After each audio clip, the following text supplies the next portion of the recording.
Hi అండి. నేను మీ లావణ్య.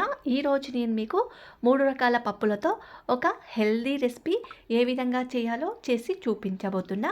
ముందుగా వీడియోని లైక్ చేయండి. మీలాంటి మరికొందరికి ఈ వీడియో ఉపయోగపడుతుంది. ముందుగా స్టవ్ ఆన్ చేసి కుక్కర్ పెట్టుకొని 3 స్పూన్స్ వరకు ఆయిల్ వేసుకోవాలి. 1/2 స్పూన్ ఆవాలు, 1 స్పూన్ మినపప్పు, 1/2 స్పూన్ జీలకర్ర, 2 స్పూన్స్ పల్లీలు వేసుకొని వేయించుకోవాలి. స్టవ్ మీడియం ఫ్లేమ్లో పెట్టుకొని వేయించుకోవాలి. ఈ విధంగా వేయించుకున్న తర్వాత 1 ఆనియన్, 3 పచ్చిమిర్చిని వేసుకొని ఒక రెమ్మ కరివేపాకు కూడా వేసుకొని వేయించుకోవాలి. ఇప్పుడు 1/2 స్పూన్ అల్లం వెల్లుల్లి పేస్ట్, 1/2 స్పూన్ పసుపు వేసుకొని పచ్చివాసన పోయే వరకు వేయించుకోవాలి. చూడండి, ఈ విధంగా వేయించుకున్న తర్వాత ఇప్పుడు 3 రకాల పప్పులను 1/2 కేజీ వరకు తీసుకొని శుభ్రంగా కడిగానండి. ఈ పప్పులలో కందిపప్పు 70% తీసుకున్నాను, 20% పెసరపప్పు తీసుకున్నాను, 10% ఎర్రపప్పు తీసుకున్నానండి. దీనినే మైసూర్ పప్పు అని కూడా అంటారు. ఈ పప్పులను యాడ్ చేసుకోవాలి.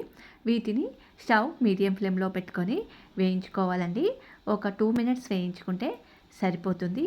చూడండి, ఈ విధంగా వేయించుకున్న తర్వాత ఇప్పుడు 1.5 స్పూన్ రెడ్ చిల్లీ పౌడర్ వేసుకొని ఒక 1 మినిట్ కలుపుకోవాలి. చూడండి, ఈ విధంగా వేయించుకుంటే సరిపోతుంది. ఇప్పుడు ఇందులోకి 1 కప్ వరకు మెంతి కూరను యాడ్ చేస్తున్నాను. అంతా కలిసేలా కలుపుకోవాలి. చూడండి, మెంతి కూరను కూడా ఒక 1 మినిట్ వేయించుకుంటే సరిపోతుంది. పోషకాలు ఏమీ తగ్గకుండా ఉండాలంటే స్టవ్ మీడియం ఫ్లేమ్లో పెట్టుకొని 1 మినిట్ వేయించుకుంటే సరిపోతుంది. ఇప్పుడు 8 టమాటాలని చిన్న ముక్కలుగా కట్ చేసి యాడ్ చేసుకొని టమాటాలని పచ్చివాసన పోయే వరకు వేయించుకోవాలి. ఒక 3 మినిట్స్ వేయించుకుంటే సరిపోతుంది. ఈ విధంగా వేయించుకున్న తర్వాత టేస్ట్కు తగినంత సాల్ట్ నేను 1.5 స్పూన్ వేసాను. 1 స్పూన్ ధనియా పౌడర్, 3 స్పూన్స్ వరకు కొత్తిమీరను, ఒక 8 వెల్లుల్లిని నేను పెద్ద సైజు వెల్లుల్లి తీసుకొని యాడ్ చేశానండి, కచ్చపచ్చగా దంచుకొని. ఇప్పుడు గ్రేవీకి సరిపడంత వాటర్ యాడ్ చేసుకోవాలి. నేనైతే 1/2 లీటర్ వరకు యాడ్ చేశానండి. అంతా కలిసేలా ఒక్కసారి కలుపుకొని మూత పెట్టేసి కుక్కర్ మూత పెట్టేసి ఒక 3 విజిల్స్ వచ్చే వరకు కుక్ చేసుకుంటే సరిపోతుంది. 3 విజిల్స్ తర్వాత ఏ విధంగా కుక్ అయిందో చూద్దామా. చూడండి ఎంత పర్ఫెక్ట్గా కుక్ అయిందో. ఓకేనండి, పప్పుతో ఒక హెల్తీ రెసిపీ రెడీ అయిందండి. డయాబెటిక్ పేషెంట్స్ పప్పుని ఈ విధంగా చేసుకొని తినడం వలన చాలా ఆరోగ్య ప్రయోజనాలు ఉంటాయండి.